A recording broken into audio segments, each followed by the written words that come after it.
Cinema দেখতে আমি বরাবরই খুবই ভালোবাসি।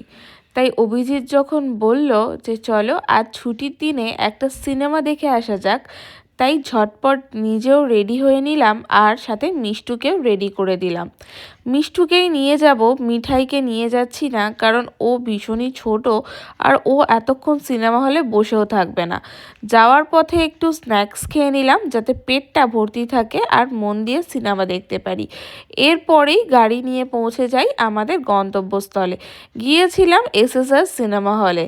তিনজনেই গিয়েছিলাম স্কুটিতে করে। আর লিফটে যাওয়ার সময় মিষ্টুকে জিজ্ঞাসা করছি যে ও কি আদৌ জানে যে আমরা কি সিনেমা দেখতে এসেছি। সিনেমা হলের বাইরেটা তো বেশ সুন্দর করে সাজানো গোছানো। আর গিয়েই আমরা নিয়ে নিলাম আমাদের চশমা, কারণ আজকে দেখবো আমরা 3D সিনেমা। আর সিনেমা দেখতে যাব, পপকর্ন খাবো না সেটা কি করে হয়। তাই পপকর্নটাও নিয়ে নিলাম এবং একটু ওয়েট করতে হচ্ছিল, যেহেতু সিনেমাটা তখনও শুরু হয়নি। তাই বাইরে মিররে কিছু ছবি তুলে নিচ্ছিলাম। এরপরেই শুরু হয়ে গেল সিনেমা, আর আমরা এসেছিলাম আভতার সিনেমা দেখতে। সিনেমাটা নিয়ে কিছু বলার নেই, খুবই ভালো করেছে। আমার তো দারুণ লেগেছে। নেক্সট পার্টের জন্য অপেক্ষায় রইলাম।